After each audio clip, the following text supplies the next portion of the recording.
제2강 얼어붙은 남북관계 원인과 해법은? 이라는 제목으로 김동엽 교수님 모시고 2강 들어보도록 하겠습니다. 많은 박수 부탁드립니다. 예, 여러분 안녕하세요. 티저 영상인가요? 광고 영상으로 여러분들 미리 만났던 북한대학원 대학교의 김동엽입니다. 제가 썰렁하게 누구 닮았다고 했더니 그 밑에다가 한숨 휴하게 길게 이렇게 했던 분이 계시던데 제가 그분 꼭 찾아내고 말 겁니다. 미리 댓글로 접니다라고 자수를 하셔도 좋고요. 좀 가벼운 마음으로 해야 되는데 가볍지가 않네요, 그죠? 어제가 4.27이었습니다. 오늘이 이제 벌써 3주년이 지났습니다. 4월 27일 우리가 2018년에 판문점에서 시작된 2018년에 평화의 봄이라고 하는 어떤 따뜻한 온기를 느꼈던 것이 벌써 3년이 지났습니다. 여러분들의 가슴 속에는 2018년에 따뜻한 봄이 남아 있는지 좀 궁금하네요, 사실. 오늘 유독 좀 뭐랄까요, 의산한 것 같아요. 많이 추운 것 같습니다.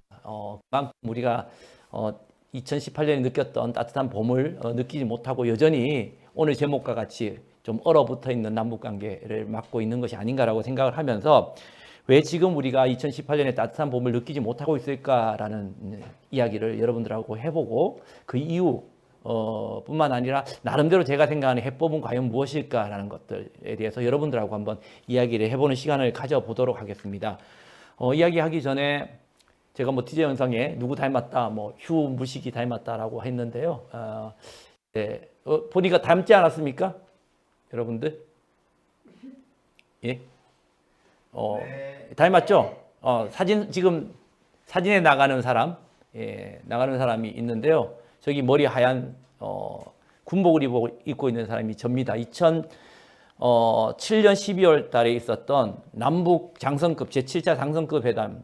저는 이제 사실 군인 출신입니다. 저를 간단하게 소개를 하자면 지금은 교수를 하고 있지만 저는 2011년에 해군 중령으로 예편을 했습니다. 딱 20년 군 생활을 했고요. 해군 중령으로 예편을 했지만 사실 군복 입고 뛰어다니는 전투를 한 군인라고 해야 되나요?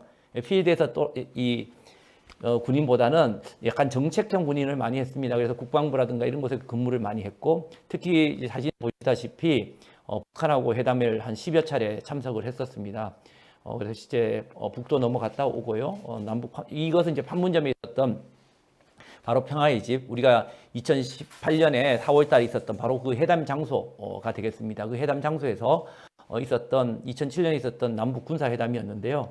혹시 여러분들 이거 기억하시는 분들은 잘 없을 거예요. 이거 기억하신다면 나이가 대단히 많으신 분들이실 거기 때문에 이때 대단히 유명한 장면입니다. 이게 사실 남북 회담사에 남는 장면인데요. 회담하다 말고 남북 회담 대표 단에 두 사람이 이렇게 몸싸움을 하는 게 한번 이거밖에 없었기 때문에 참 인상 깊은 것이기도 했고 이 당시에 이제 돌발 영상에 이 영상이 대단히 오랫동안 뜨긴 했었습니다.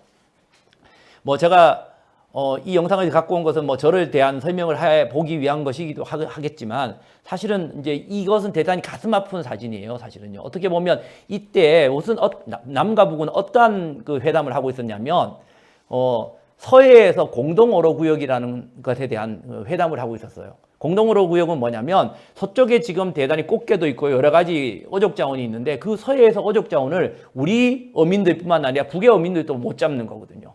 실제적으로 이 어족자원을 누가 다 싹쓸이 해 가냐면 중국 어선들이 다 싹쓸이 해 가봐요.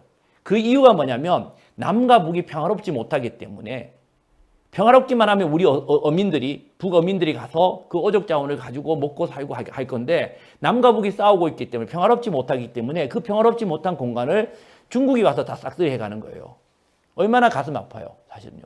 그래서 이 공간을 사실 우리 어민들한테 돌려줌으로 인해서 평화의 공간을 만들고 이 평화의 공간이 확대되어서 서해 전체를 또 이 서해를 넘어서서 황해도와 경기도와 이런 어떤 평화 지역을 서해 평화 지역을 만들어 나가자 이런 의도에서 시작했던 겁니다. 물론 이 몸싸움은 그때 그러한 어떤 남북 간의 의견차 때문에 몸싸움을 한 게 아니고 사실 행정적인 그 당시에 있었던 PPT 설치에 관련된 문제 때문에 있었던 것이기 때문에 사실 제 몸싸움 때문에 회담이 안 된 건 아니지만 어찌되었든 이때 대단히 남북이 어떤 좋은 결과를 맺었다면 지금 14년이 지난 이때 우리 남북 간의 역사가 많이 바뀌었겠죠.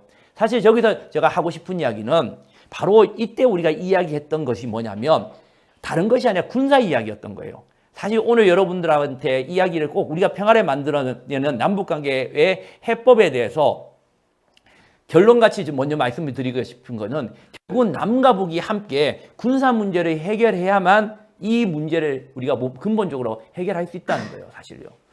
이번에 북도 계속적으로 이야기하는 게 다른 걸 하지 말고 근본적인 것을 풀어나가자라고 이야기를 하고 있어요. 과연 그 근본적인 것이 무엇이냐라는 이야기를 여러분들하고 오늘 좀 해볼까 합니다. 바로 이렇게 단순히 평화를 만들기 위해서는 저는 이런 얘기를 합니다.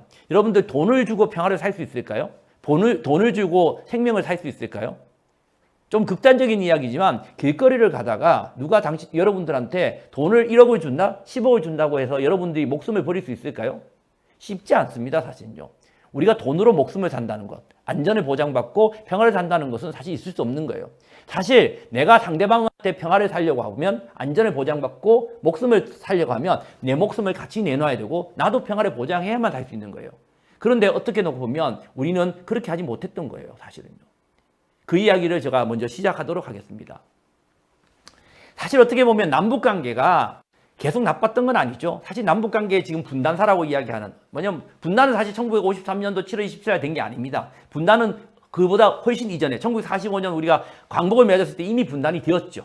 우리의 분단은 그 이전에 되었고 또 어쩌면 그 광복 이전에 우리가 일제치하에 있었고 우리의 주권을 뺏었던 그 지점이 이미 우리는 분단을 할 수밖에 없는 역사적인 어떤 뭐랄까요. 예, 그걸 가지고 있었다고 본다면 우리의 분단사는 단순히 70년이 아니라 100년, 150년의 분단사를 갖고 있다고 봐야 될 거예요. 이런 분단사 속에서 어떻게 놓고 보면 이 분단이 1945년 또 우리가 6.25가 마치고 1974년 7월 27일 정전협정 이후에 분단이 고착된 이후에 남북관계를 보시면 사실 저는 크게 두 번의 변화가 있었다고 생각해요.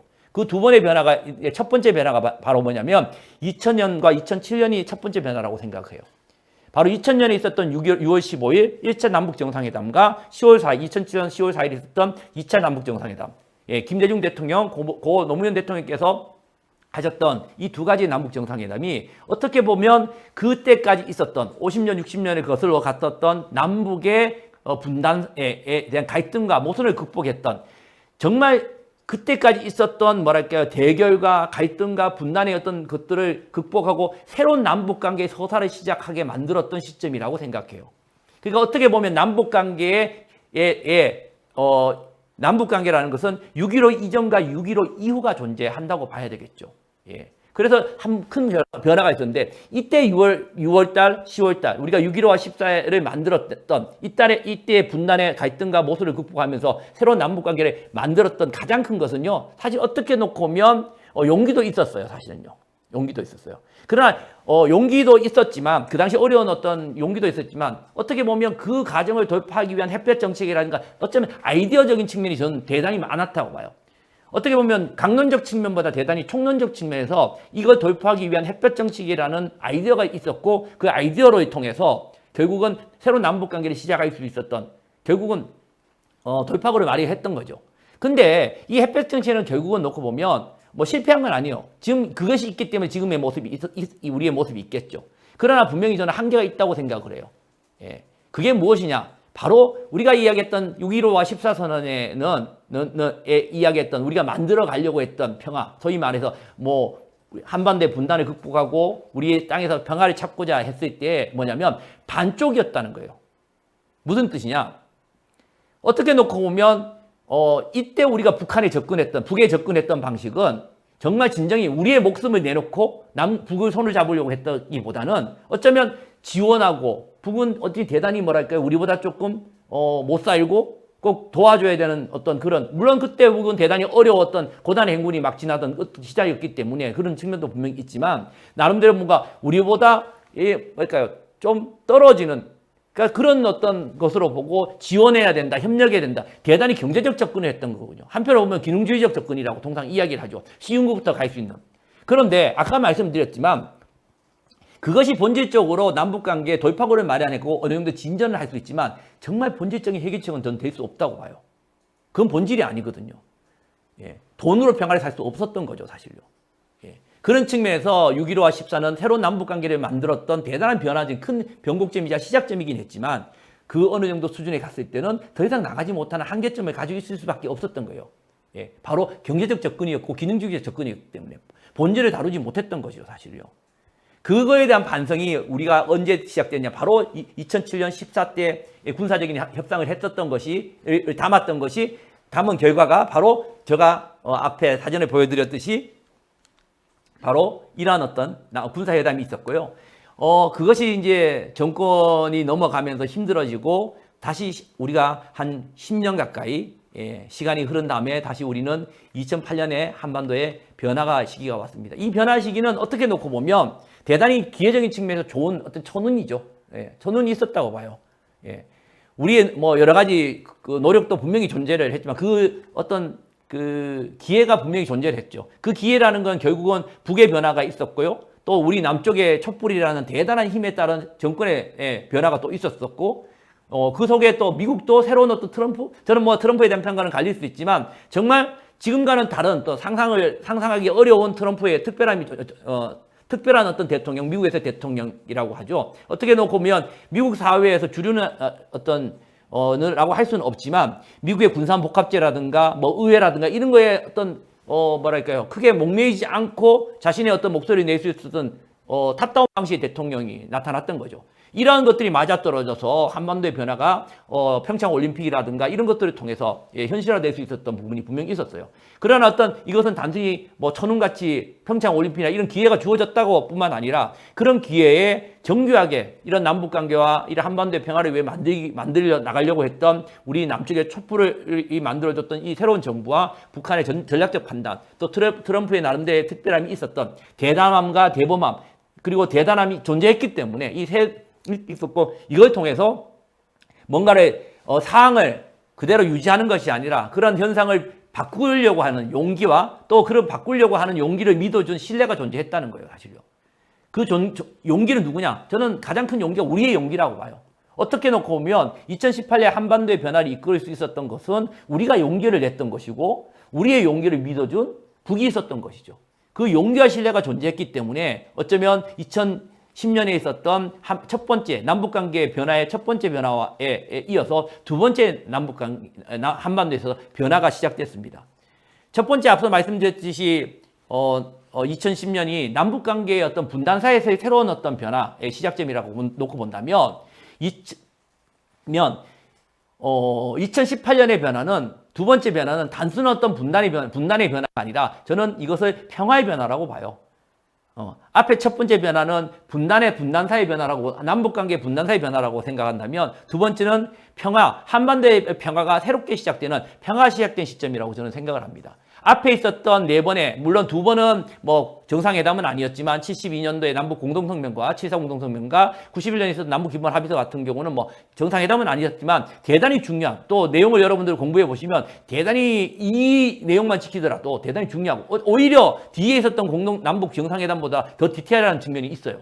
이러한 것들이 있고요. 그리고 뒤에 있었던 6.15 14선언이라는 것도 대단히 중요한 것입니다만은 이러한 것은 결국은 평화의 새로운 어떤 시작을 만들었다기보다는 그때까지 있었던 현상 유지, 평화를 지켜나가는 정책이라고 봐요. 그래서 그것을 평화를 지켜나갔던 것을 다시 새로운 평화를 만들고 세워나가는 이러한 어떤 평화의 변곡점을 만든 것이 바로 2018년의 용기의 신뢰에 따른 우리의 2018년의 봄이 아니었다는가라고 생각합니다. 바로 이런 2018년의 남북 정상회담의 판문점 선언과 평양 공동선언이 앞에 말씀드렸던 남북 정상회담이라든가 또 네 번의 남북 간의 중요한 회담과는 정말 다른 가장 큰 이유 중에 하나가 앞서 말씀드렸듯이 앞에 거는 대단히 어떻게 놓고 보면 총론적이고 또 어떻게 보면 쉬움부터 풀어나갈 수 있는 어떤 경제적인 접근법이 우선적인 였다고 본다면 2018년 남북 정상회담을 통해서 이뤘던 판문점 선언과 평양 공동선언에는 대단히 강론적이고 실천적이고 또 더 중요한 것들은 저는 꼭 한 가지가 있다고 봐요. 뭐냐면 바로 군사 문제를 대단히 중요하게 다루었다는 겁니다. 바로 우리가 2018년 남북 정상회담 판문점 선언이 4월 27일에 있을 때 1조, 2조, 3조를 보시면 대단히 정교하게 잘 돼 있어요. 여러분들 남북 정상회담 2018년 남북 정상회담 판문점 선언이 있기 전에 많은 전문가들이 이런 이야기했어요. 남북 정상회담 판문점 선언이 나오면 1조는 뭐 비핵화 이런 게 돼야 된다고 이야기하시는 분들이 대단히 많았어요. 그러나 저는 그렇게 이야기하지 않았거든요. 만약에 1조가 비핵화가 됐다면 아마 남북 정상회담의 판문점 선언이 이렇게 감동적이지 않았을 거예요. 그런데 자세히 보시면 남북 정상회담 판문점 선언은 3개의 조로 되어 있어요. 1조는 바로 뭐냐? 남북관계 특별함, 되돌릴 수 없는 남북관계를 만들겠다는 남북이 주인이 돼서 남북관계를 만들겠다는 이야기를 1조로 담고 있어요. 우리가 주인이라는 거죠. 예. 두 번째 2조는 뭐냐면요. 바로 군사적인 문제를 다루고 있어요. 군사적 신뢰 구축을 하고 군비 통제를 하고 이런 이야기를 다루고 있습니다. 군사적으로 해결해야 되는 문제를 다루고 있어요. 그리고 비로소 세 번째 무슨 이야기를 하고 있느냐? 바로 평화체제를 이야기하고 있고 그 평화체제의 마지막 3주의 사항 마지막에 비핵화, 완전한 비핵화를 한반도의 비핵화를 이야기를 하고 있어요. 이것대로 놓고 보면 논술 시험해 본다면 100점짜리 논술 시험인 거예요. 사실 지금까지 우리가 한반도의 평화를 이야기하고 한반도 문제를 이야기할 때 가장 먼저 무슨 이야기를 했느냐? 비핵화를 이야기했죠. 비핵화되지 않은 한반도의 남북관계와 평화는 없는 거예요. 그러면 절대 우리는 한 발짝도 갈 수 없는 거죠. 사실은요. 예. 비핵화에 목매여서 우리는 아무것도 할 수 없었던 거거든요. 제재에 묶여서. 그러나 이 한반도의 판문점 선언은 그 논리 구조를 없애버린 거예요. 왜? 북이 핵을 가지고 한반도가 평화롭지 못한 게 우리가 한반도가 평화롭지 못하고 이렇게 분단되어 있는 게 북한 핵 때문인가요? 아니잖아요. 사실은요. 그렇죠? 어쩌면 우리가 한반도가 분단되어 있기 때문에 평화롭지 못하고 또 평화롭지 못하기 때문에 핵이라는 것이 생긴 거예요. 사실요. 그러면 그 순서대로 풀어나가야 되는 거지 왜 순서 반대대로 풀어나가야 하는 거예요? 그러면 핵부터 풀어나가 앞으로 갈 수 있는 거예요? 아니잖아요. 예. 결국은 가장 중요한 건 뭐냐? 우리가 이 분단체제에 살고 있는 가장 큰 이유는 뭡니까? 사실 전쟁 때문에 그렇거든요. 누구의 책임이 있었지만 결국 우리의 지금 분단체제를 옥죄이고 있는 우리의 삶을 옥죄이고 있는 가장 큰 어떤 규범이나 규정이 뭐냐면 1953년 우리가 7월 27일에 맺었던 정전협정이 우리의 삶을 우리의 평화를 옥죄고 있는 거예요. 그러면 평화협정을 만들어야 되겠죠. 사실요. 예. 그러면 그걸 누가 만들겠어요? 남과 북이 만들어가는 거예요. 남과 북의 관계를 통해서. 근데 그 남과 북의 관계라는 게 과거에 6.15 선언이나 14선언은 그렇게 만들지 않았나요? 마찬가지예요. 14선언과 6.15 선언도 남북관계의 중요함이 앞쪽에 나와 있습니다. 그러나 지금 10년이 지났고 10여 년이 지났는데 남북관계가 어떻게 됐습니까? 되돌이표. 다시 백도를 해버린 거죠. 왜 그랬겠어요? 그 남북관계가 되돌아올 수 없도록 뒷받쳐줄 수 있는 뭔가가 없는 거예요. 앞서 말씀드렸듯이 물론 햇볕 정책이나 앞에 있는 김대중 노무현 대통령님께서 하신 대단한 성과에 대해서는 저는 뭐 인정을 하고 대단한 거라고 생각하지만 결국은 뭐냐? 사실은 북도 바뀌고 상황이 바뀌었고 제재라는 것이 있기 때문에 소위 말해서 경제적인 접근이나 이런 접근을 가지고는 한반도의 평화를 만들 수 없는 거예요. 경제를 가지고 돈을 줘서 북의 정전협정을 없앨 수 있을까요? 여러분들? 우리를 옥죄고 있는 정전협정의 1조가 뭔지 혹시 아시나요? 정전협정 1조가 이겁니다. 남과 북은 군사분계선을 중심으로 좌우에 2km를 비무장 지도로 한다가 바로 1조예요. 그리고 12조인가에 12항은 뭐라고 되어 있냐면 72시간 내에 그 지역에서 모든 군사력을 밖으로 뺀다고 되어 있어요. 1953년 7월 27일 이후에 72시간이면 얼마입니까? 며칠입니까? 72시간이 아니라 70년이 지났는데도 우리는 그 약속을 못 지키고 있는 거예요. 예. 우리가 평화로 가려면 결국은 우리를 옥죄고 있는 평화협정을 만들어야 되고 평화협정을 만들려면 그러면 북한테 돈을 주고 그 정전협정을 지키라고 하면 지키겠어요? 안 지킵니다.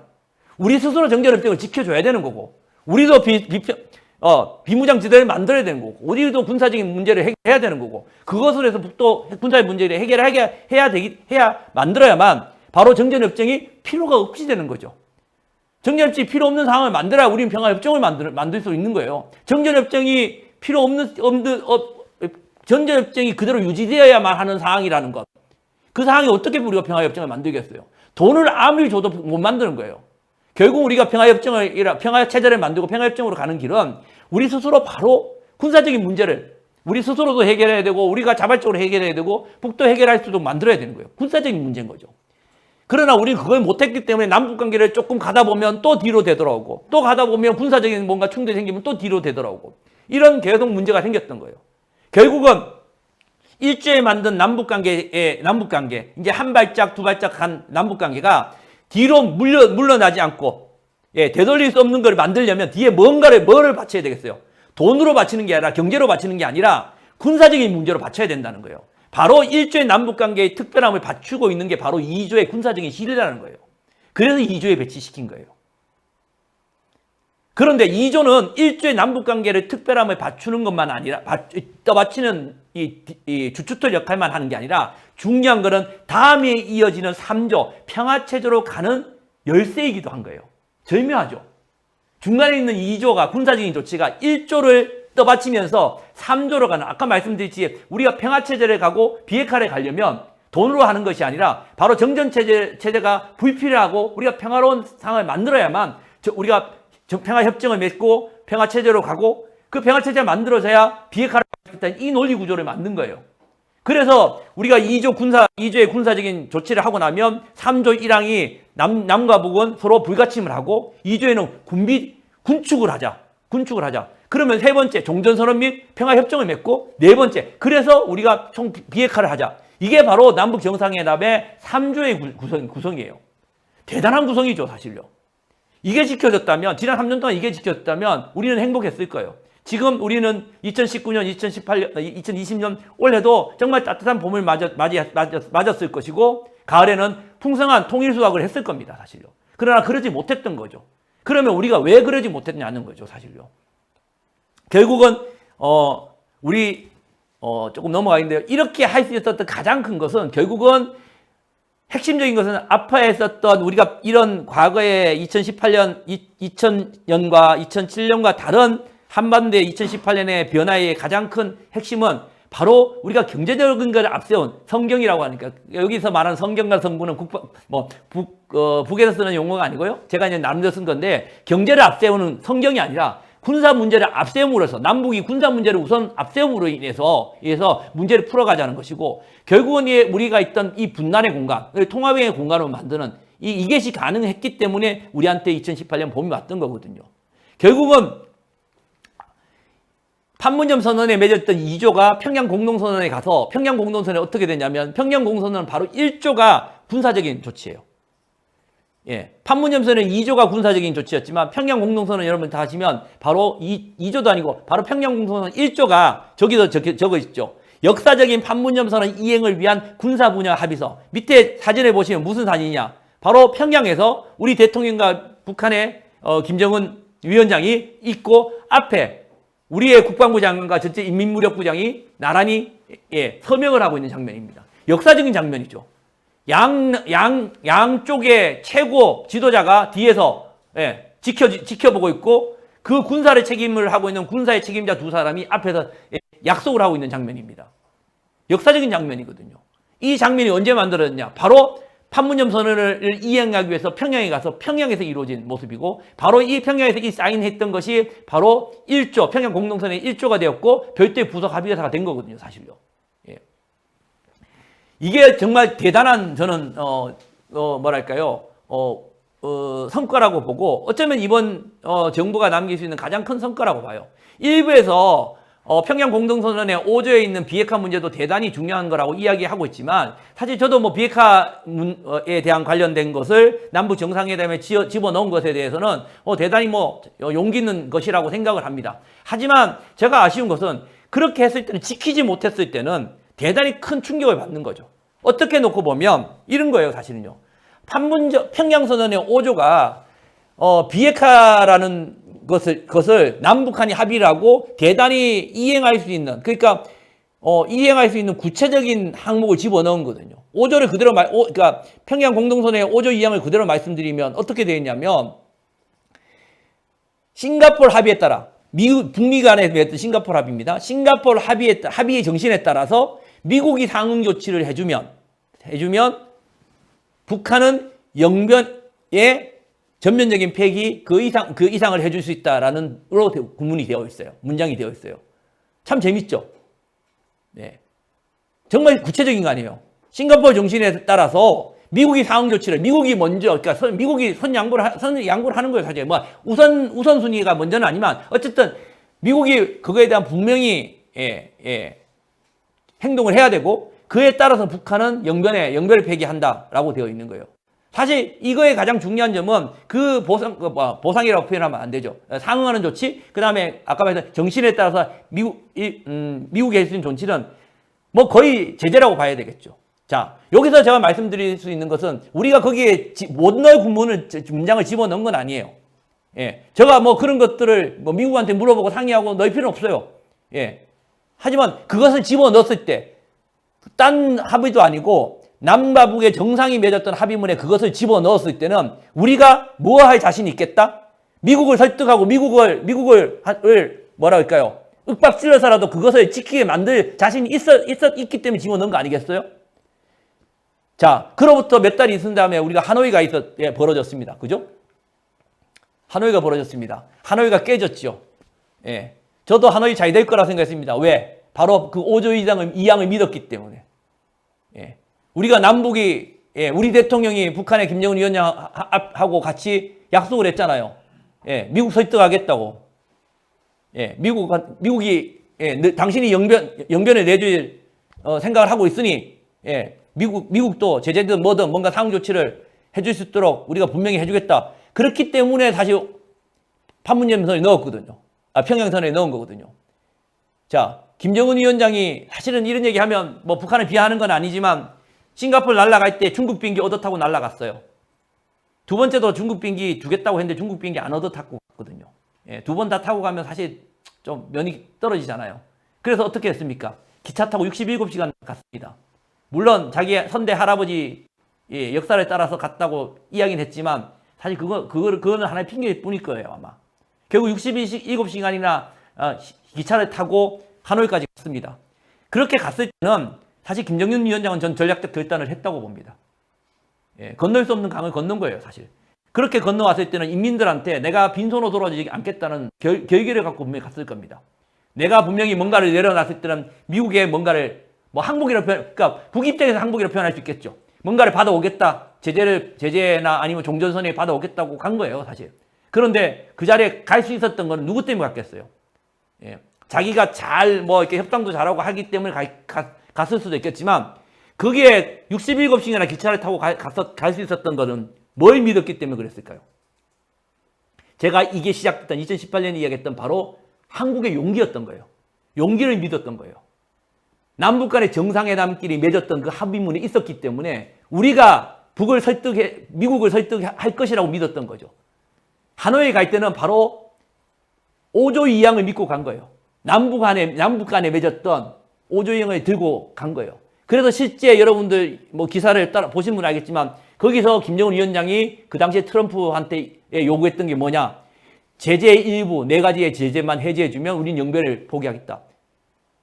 예.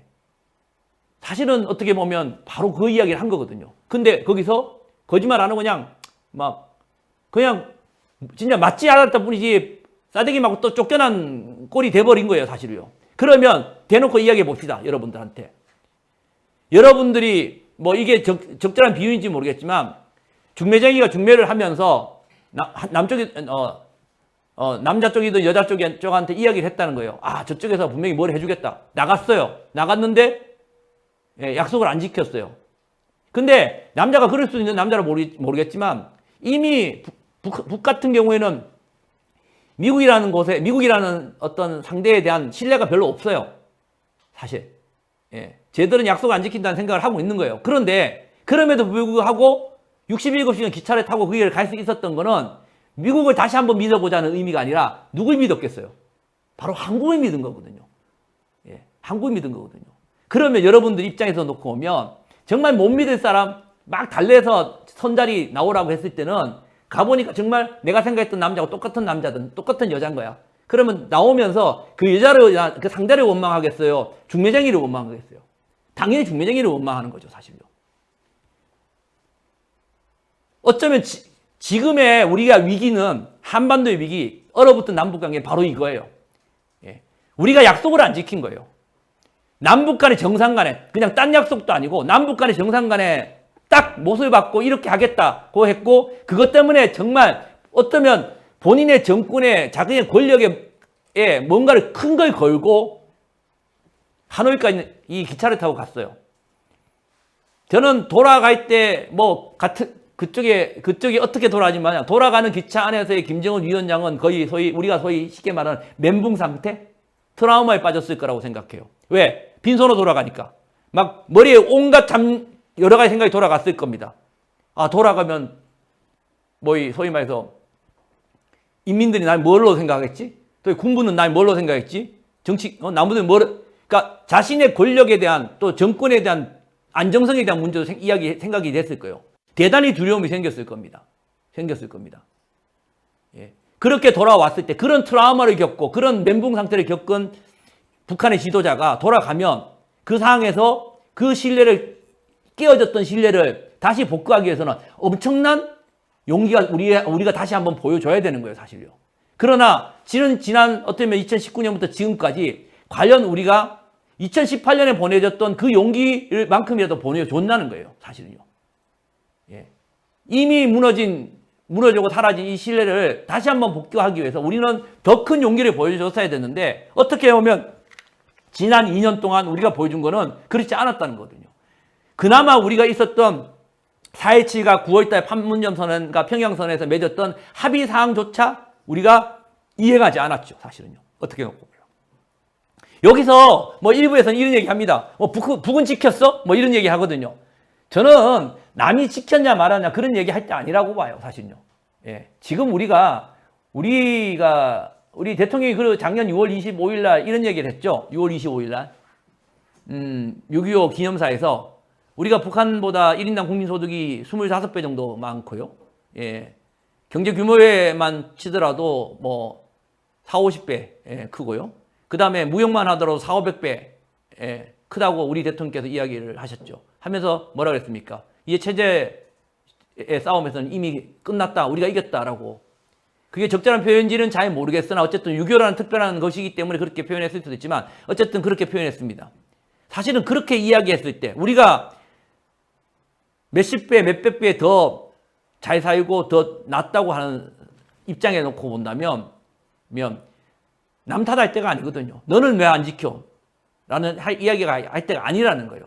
우리 스스로 먼저 얼마나 그것을 지켰느냐, 우리는 어떤 것을 지키지 않았느냐 라는 우리 역지사지 입장에서 생각해야 되는 거예요. 결국은 옆에 사전에 보시면 알겠지만 한미연합훈련, 북 같은 경우에는 결국은 핵실험을 중단하고 ICBM을 아직까지 쏘지 않고 있어요. 이제 다시 언제 쏠지는 모르고 다시 핵실험이 재개될지는 모르겠지만 아직까지는 본인들은 약속을 지키고 있어요. 그거에 대한 약속이 뭐였냐면 한미연합훈련의 중단이었어요. 사실은 일회성 중단이라고 생각하면 안 돼요. 북은 사실 어떻게 보면 그러니까 우리 풍계리라고 하는 핵실험장을 없앴던 것은 대단히 놓고 보면 되돌릴 수 없는 것을 부셔버린 거예요. 예. 그러면 우리는 한번 하고 모든 건 그냥 다시 해버린다? 그러니까 북한테 해놓은 거는 되돌릴 수 없게 만들고 우리는 한번 해버리고 한번 중단해버리고 그 다음부터는 다시 해버리는 이런 일이 벌어지는 거거든요. 또 옆에 있는 사진 보시면 알겠지만 되게 문제됐던 바로 그거죠. 그러니까 전단을 달리는 겁니다. 남북한의 아까 판문점 선언에 바로 2조 1항에 이 삐라 및 DM 군사 분계선을 중심으로 확성기 및 삐라 같은 이런 것들 적대 행위를 하지 못하도록 딱 명시가 되어 있어요. 4월 4.27 그런데 조치를 안 하고 있는 거잖아요. 밑에 우리 사실 어떻게 보면 금강산 금강산이래요. 개성공단에 있던 우리 남북 연락사무소가 이제 폭파되는 장면이 나오는데요. 저는 이걸 보면서 생각을 합니다. 결국은 우리가 대단히 잘못 들리게 된 평화 롤러코스터를 지난 몇 년 동안 타고 있었던 게 아닌가 생각을 해요. 결국은 여러분들 롤러코스터 기분 좋으시죠? 예, 롤러코스터가 기분 좋고 정말 흥미진진하고 짜릿하고 기분이 좋으려면 뭐가 돼야 되냐면 안전조치가 잘 돼 있어야 돼요. 그죠? 정말 정밀하게 잘 설계도 되어 있어야 되지만 그 설계된 속에서 탔을 때 우리가 벨트, 가로 벨트, 세로 벨트를 잘 메고 잘 타고 있어야 딱 안전하게 통하면서 기쁨의 만끽을 하면서 마지막 뭐 평화든 통일에 도착을 하는 겁니다. 결국은 그만큼 이 우리 한반도의 평화와 통일의 길은 롤러코스터 같이 대단히 어려운 길이에요. 그런데 여기는 대단히 잘못 설계된, 설계자인 우리가 너무 우리 위주로 삶의 생각을 하지 않고 잘못된 설계도였고, 또 뭐 중요한 건 뭐냐면 우리가 그걸 올라탈 때 안전벨트를 안 하고 올라탔어요. 최소한의 안전벨트는 올라탔어야죠. 뭐냐? 최소한의 한미연합훈련을 중단한다는, 삐라를 날리지 않고 남북 합의서 지키자는 이 정도의 뭔가 최소한의 안전벨트는 맸어야 되는데 그 안전벨트도 매지 않고 펼쳐놓은 상태에서 올라탄 거예요. 당연히 공포의 롤러코스터를 타고 있는 거죠. 무너질 수밖에 없고 롤러코스터가 무너질 수밖에 없고 연락사무소가 무너질 수밖에 없는 위기인 거예요, 사실요. 이게 누구의 문제가 아니냐는 거예요. 결국은 저는 정부에서도 그렇고 이런 얘기 많이 합니다. 이것을 저는 뭐 하루에도 몇 번을 듣고요. 모든 무슨 뭐랄까 뭐 정부의 세미나나 무슨 세미나를 가면 대부분 지난 한 2년 동안 뭐냐면 남북관계 돌파 방안, 남북관계 극복 방안 이야기를 합니다. 그래서 거기서 이야기하는 게 극복할 수 있는 좀 좋은 아이디어를 제출해라 달라고 그러는데요. 저는 아이디어 없다고 생각합니다, 솔직히. 남북관계에 아이디어가 어디 있습니까? 지금 솔직히 따지고 보면 지난 수십 년 동안, 그리고 아까 말씀드렸듯이 1972년 7.4 공동성명, 91년도 남북기본합의서, 그 다음에 두 번의 정상회담, 앞에 있었던 6.15와 14, 그 다음에 이번에 있었던 세 번의 정상회담에 있었던 두 번의 판문점과 평양선언.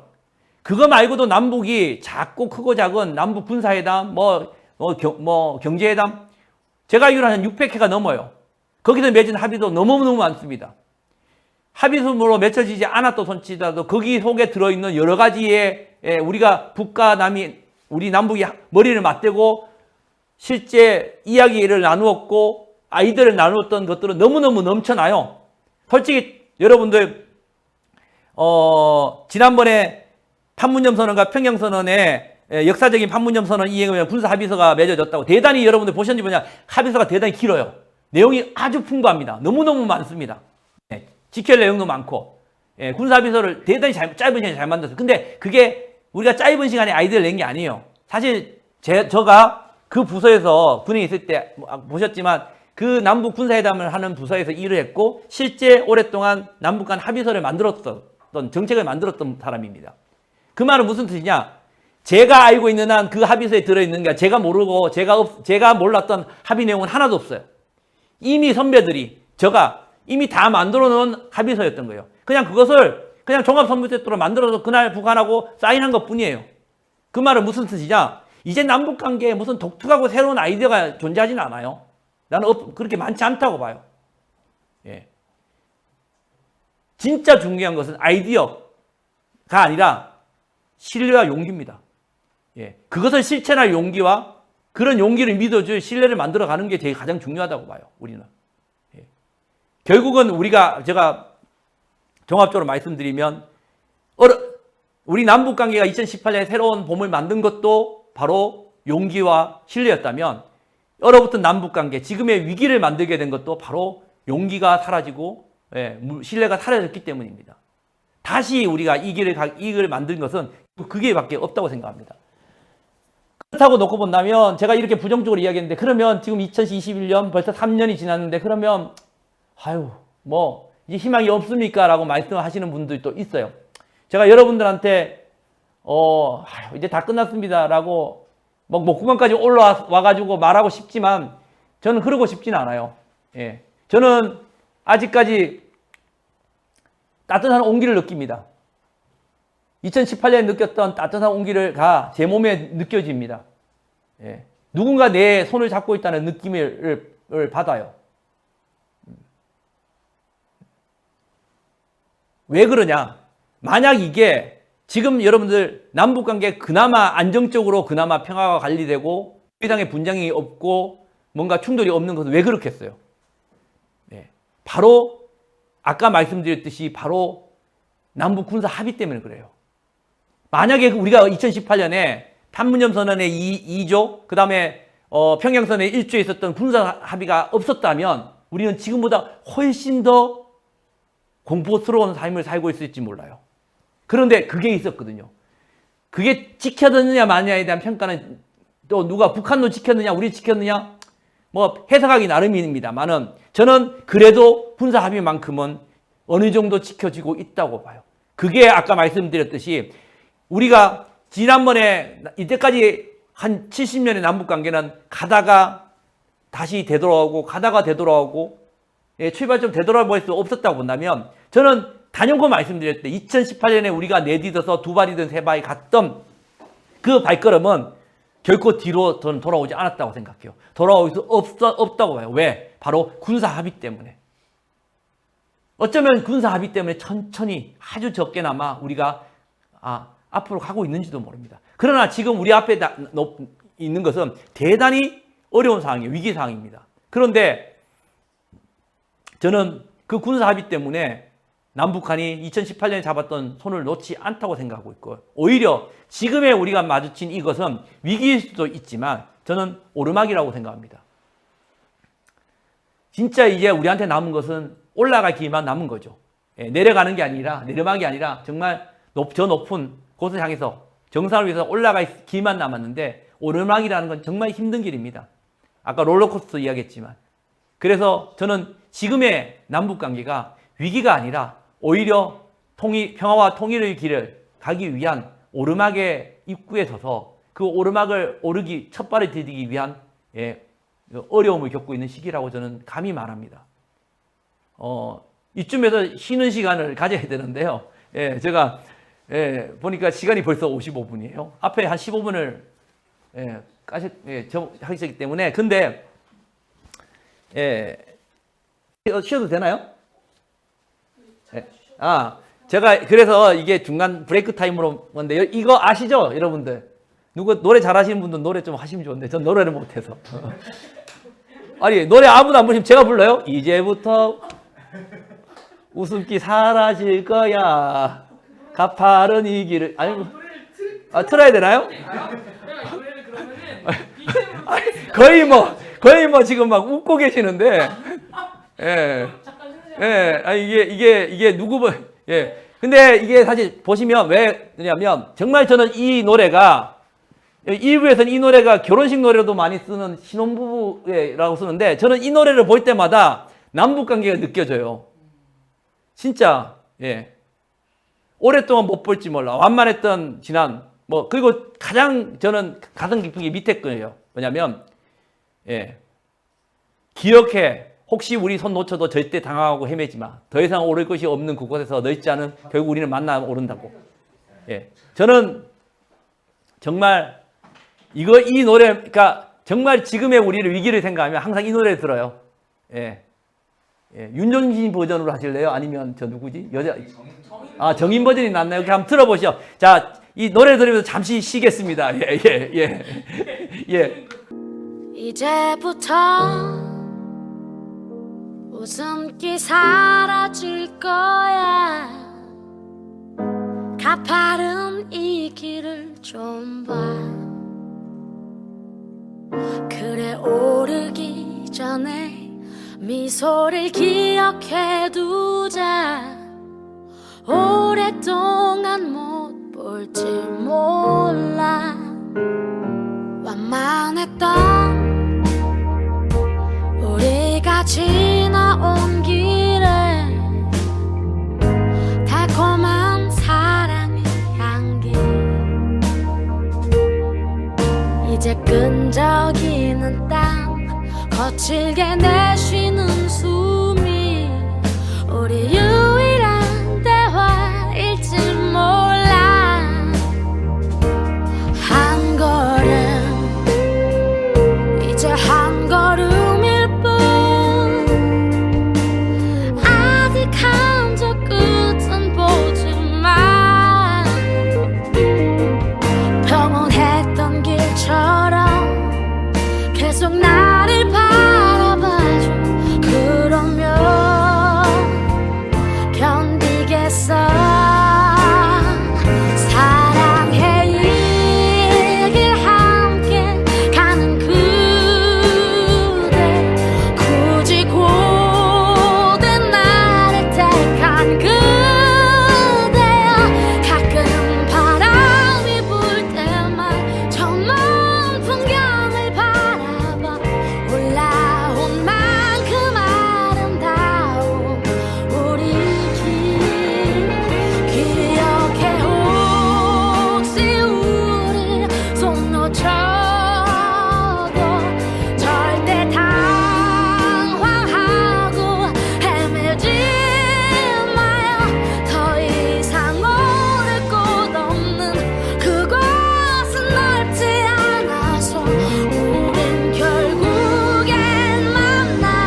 자, 노래, 예, 다음 할 때는 제가 직접 불러드릴게요. 연습을 좀 해서요. 예, 불러드리겠습니다. 사실은, 여러분들한테 이야기하려고 가져온 PPT가, 딱 지금 4분의 1 지났습니다. 내일 아침까지 해야 돼서. 그런데, 그건 아니고요.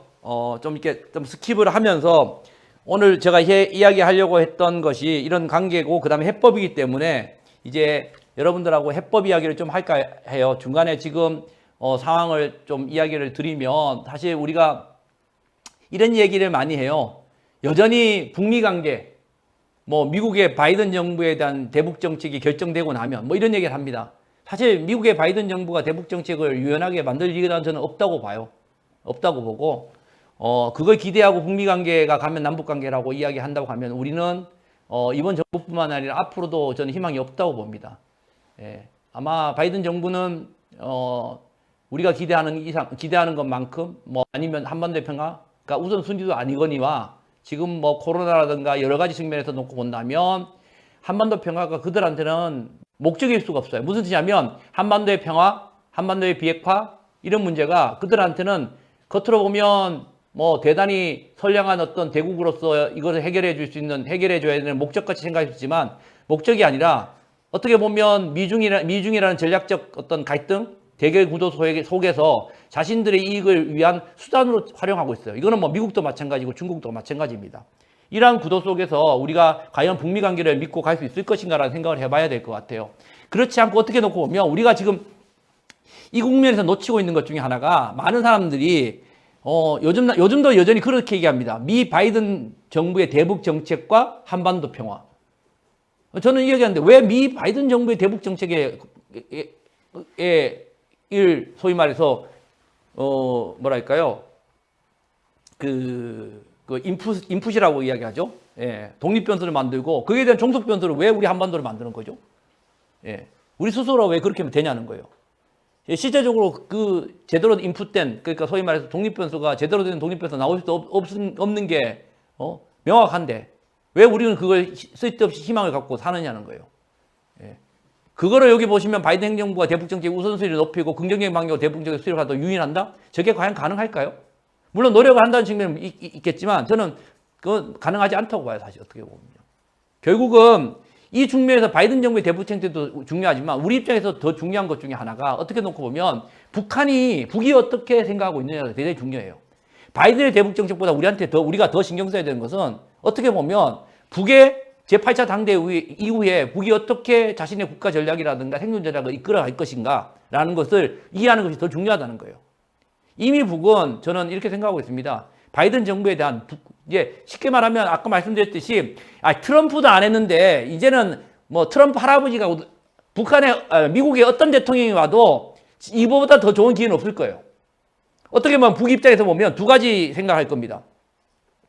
85%의 촛불이 만들어준 정부도 못한 것이고, 예, 미국의 군산복합대나 의회의 눈치 안 보고 마음대로 할 수 있는 망나니 트럼프 두 개가 맞았는데도 자기한테 양보를 안 하고 선제적으로 자기를 보장 안 시켜줬는데 이제는 어떤 상황이 벌어지더라도 한국이 미국을 설득한다든가 미국이 선제적 양보를 한다든가 조치를 한다는 것은 기대하지 말아야죠. 그거를 기대하고 그런 것들을 기대하고 북이 자신들의 곧 제재가 풀리겠지, 북한은 미국하고 곧 대화를 하겠지, 이런 상상을 하고 북이 앞으로 5개년 계획을 만들까요?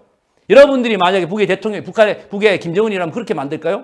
만약에 그렇게 만나면 바보죠. 북은 그렇게 바보가 아닌 거예요, 사실요. 예, 저는 그렇게 생각합니다. 대단히 북은 단기적으로 놓고 보면 그래서 지금 북은 지금 자력갱생, 정면 도입하전을 하면서 제8차 당대 때 저희 공세적 외교와 국가 방위력이라는 것을 두 가지 틀을 갖고 자신들이 경제를 발전시켜서 자기 힘으로 가겠다. 그러나 단순히 그렇게 가는 것이 아니고, 그러니까 미국한테 매이는 것이 아니라 또 그래서 중국, 러시아만 보는 게 아니라 중국, 러시아를 포함해서 자신과 이해관계가 맞는 국가들과 다양한 국가들에서 국제사회의 보편적인 어떤 교류와 이런 쪽으로 가겠다고 이야기를 하고 있거든요. 저는 대단히 현명하다고 봐요. 사실 어떻게 놓고 보면. 예. 대단히 어떤 미중이라는 전략적 갈등 구조를 대단히 북은 잘 이용하고 있다고 생각해요. 그럼에도 불구하고 그럼 미국을 완전히 포기할 것이냐? 그럴 수는 없어요. 왜냐하면 북이 사실 어떻게 보면 자력갱생하는 데는 분명히 한계가 있고 중국이나 어떤 러시아를 통해서 하는 것도 분명히 한계가 있어요. 그러니까 그 한계를 갖기 위해서는 장기전이 되겠죠. 미국과의 대결이 장기전, 제재를 해제하는데 되게 장기전으로 가면서 결국은 어떤 장기전에 대비해서 언젠가 그걸 해결해야 되는 가능성을 열어놓고 갈 겁니다. 이런 어떤 양면 투페이스, 투트랙 전략을 가지고 있는 게 북이고 이 차원에서 대단히 길게 나갈 거라고 저는 생각을 합니다. 이러한 어떤 북의 변화가 나타나는 것은 나타난다는 측면에서 우리는 단순하게 지금의 우리가 뭐 북미 관계에 기대거나 아니면 또 미국의 어떤 신정부의 바이든 정부의 대북 정책에 기대하거나 이래서는 안 된다는 거죠. 우리 대통령이 이제 5월 말에 미국에 가십니다. 가셔서 뭘 하셔야 될까요? 가서 뭘 하실 수 있을까요? 저는 자칫 잘못해서 저는 지금 이미 만약 우리 대통령이 가시기 전에 미국이 대북 정책을 발표할지 안 할지 모르겠지만 지금으로 봐서는 우리 대통령이 가시고 난 다음에 돌아오시면 대북 정책을 발표할 가능성이 많을 겁니다. 왜 그러면 그때까지 발표를 안 할까요? 아직 정해지지 않아서 우리의 의견을 많이 묻기 위해서 저는 그렇게 생각하지 않습니다. 오히려 그냥 발표하는 것보다 우리 대통령 와서 사인하고 발표하는 게 훨씬 더 아니 한국의 의견을 받았다는 거죠. 근데 그 받았던 내용이 대단히 우리가 원하는 방식이나 북이 어떤 게 뭔가 유연할 수 있는 그런 정책이 나올까요? 저는 그렇지 않다고 보거든요. 오히려 거기서 갔다가 와서 대북 정책 발표하는 순간 우리는 또 한 번 롤러코스터를 탈 수밖에 없을 것 같아요. 그거를 인식하고 미국을 가셔야 될 것 같아요.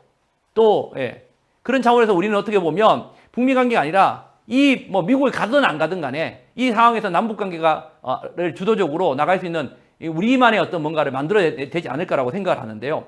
이런 것을 이해하기 위해서는 사실 북한의 변화가 대단히 중요해요. 이런 북한의 지난 2018년에 나온 것들에 대해서 많은 사람들이 어떤 이야기를 하고 많은 사람들이 이렇게 합니다. 북이 2018년에 회담에 나오고 북미 정상회담에 나온 걸 가지고 이런 이야기를 합니다.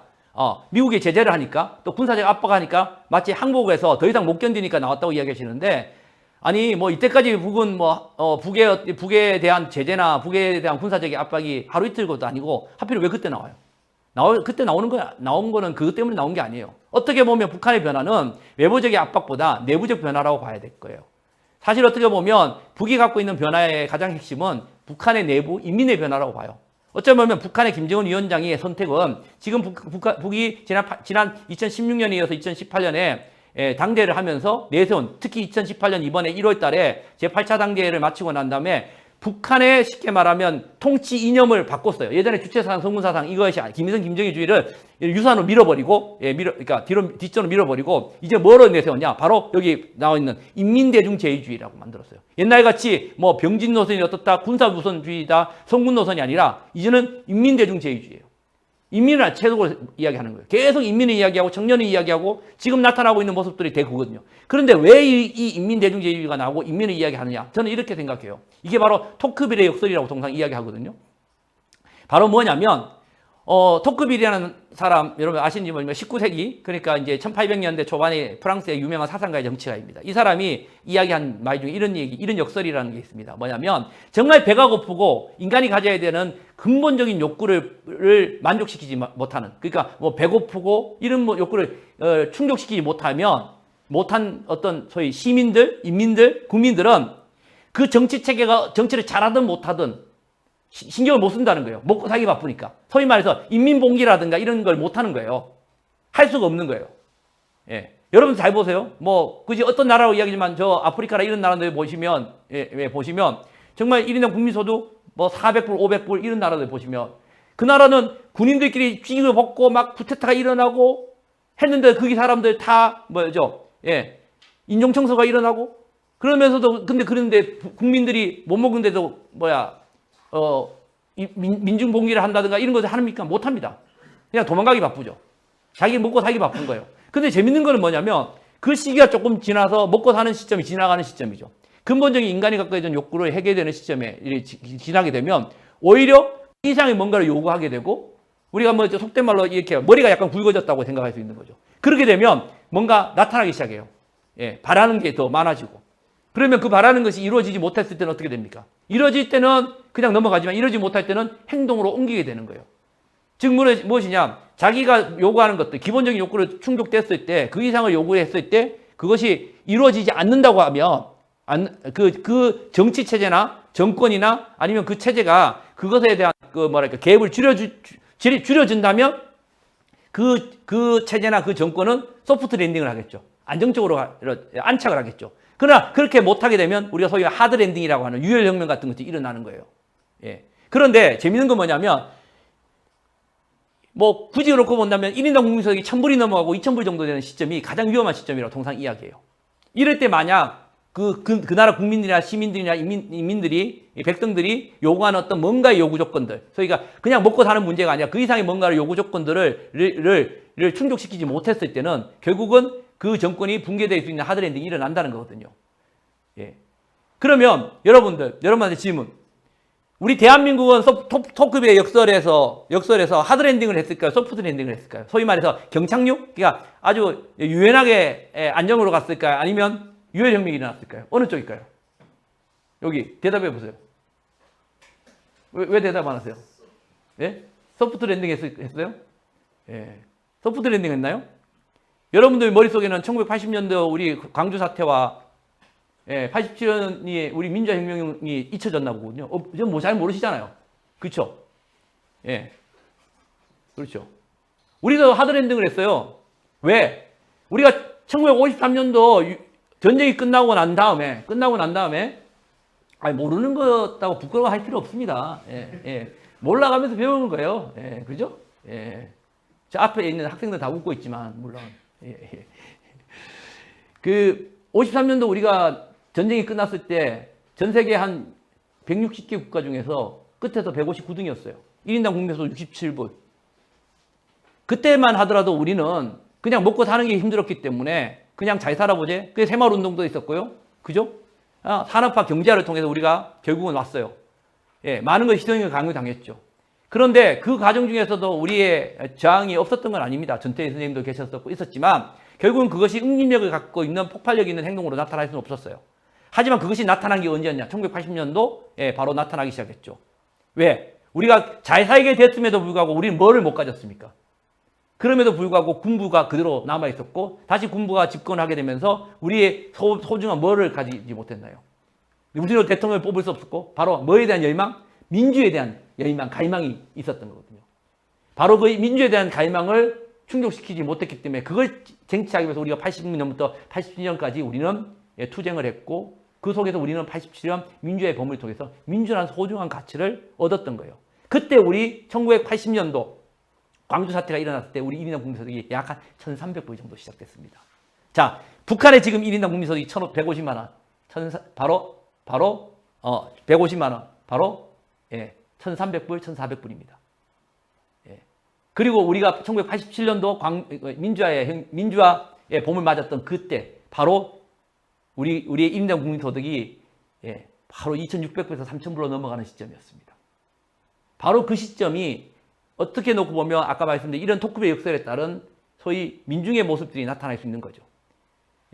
우리가 2011년에 나타났던 핸드폰, 소위 SNS 혁명이라고 하는 자스민 혁명이 바로 그때도 비상혁명이거든요. 사실요. 근데 이런 것들이 뭐 북에 나타나냐 마는 게 아니라 만약 지도자라고 놓고 본다면 이것이 아까 말씀드렸듯이 하드랜드로 가는 게 바라겠어요? 소프트랜드로 가게 바라겠어요? 당연히 소프트랜드로 가야 되겠죠. 그러면 소위 국민들이 무엇을 요구하는지를 알고 그게 더 무서운 거예요. 저는 지금의 북한의 변화가 이거라고 생각해요. 최근에 북한의 뉴스를 보시면 연일 뭐가 나옵니까? 평양에 1만 호, 1만 호 집 짓는 옷은 이야기가 나오고 있고요. 계속 그런 이야기들이 나오고 있습니다. 예전에 갖고 있던 군사 우선주의나 성군주의가 사라졌습니다. 사실은요. 이미 북한이 1962년에 만들었던 소위 병진 노선, 군사 우선주의 병진 노선은 2018년 4월 달에 사라졌어요.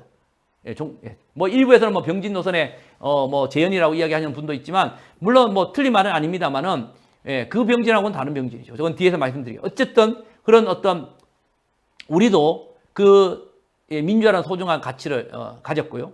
그러한 어떤 것들이 북에도 나타날 수 있고 그것에 대한 어떤 변화를 저는 김정은 시기에 이미 캐치를 하고 그 변화 속에서 북이 이끌어 나가고 있다고 생각을 해요.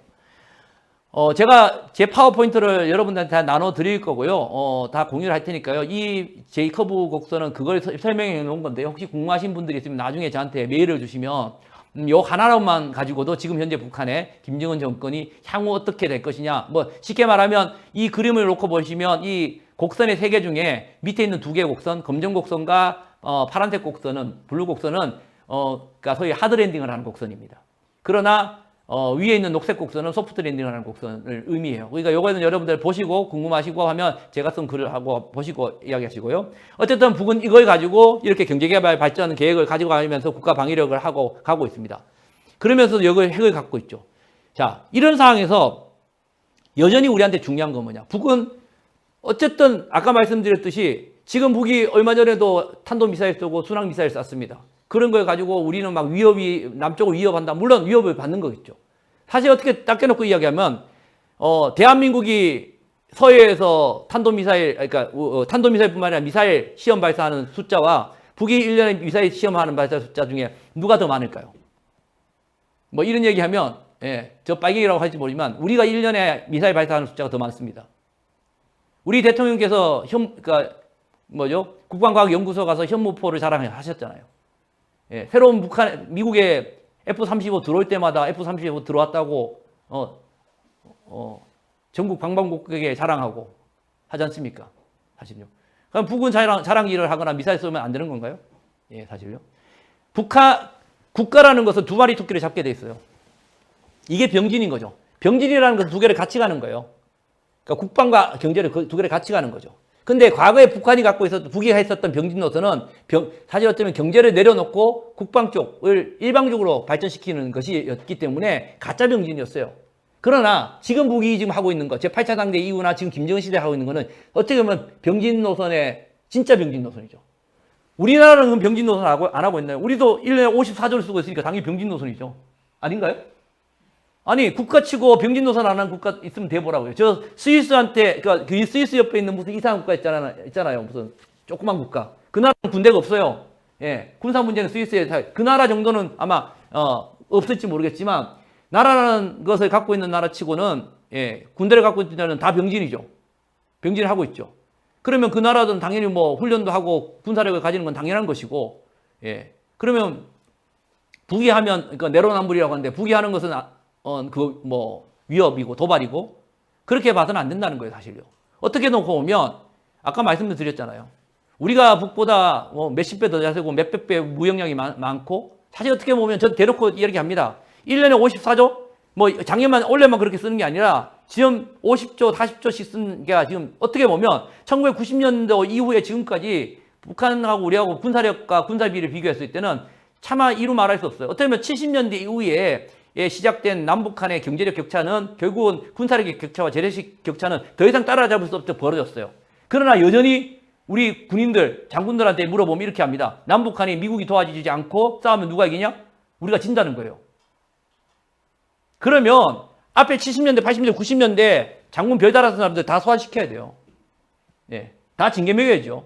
그 돈 다 어디 갔어요? 그렇게 많은 돈을 쓰고 아직도 여전히 이렇게 한다면 핵이 있고의 없고의 문제가 아니라는 거예요, 사실요. 결국은 무슨 이야기하고 싶으냐? 결국은 서로가 남과 북은 결국은 이 상황으로 가면 안보 딜레마라는 걸로 갖고 갈 수밖에 없어요. 어느 나라든지 군사력을 만들면서 공격용이라고 이야기하는 나라는 이 세상에 없을걸요? 이건 저 나라 죽이기 위해서 만드는 거라고 얘기하는 나라 어디 있어요? 우리나라도 마찬가지입니다. 우리나라 현무포 만들면서 그걸 북한에 김정은 때려잡는다고 이야기하겠습니까? 안 하시죠, 사실요. 공격력을 위한 사람 없습니다. 다 억지력이고 다 방어력인 거예요, 사실요. 그러나 내에게 방어력이 있지만 상대방한테는 결국은 위협을 느낄 수밖에 없고 그러면 그 위협에 대응하는 무기를 또 올리고는 이 결국은 서로가 서로에 대한 신뢰 부족에 의해서 계속 군사력이 올라가는 것은 결국은 안보 딜레마에 빠질 수밖에 없죠. 결국 이 결과는 한반도에는 결국 끝에 우린 평화를 가질 수 없는 거예요. 한반도의 군비 경쟁과 안보 딜레마의 끝은 절대 평화가 올 수 없는 겁니다. 결국은 공멸일 수밖에 없어요. 10분 만에 마치라고요? 알겠습니다.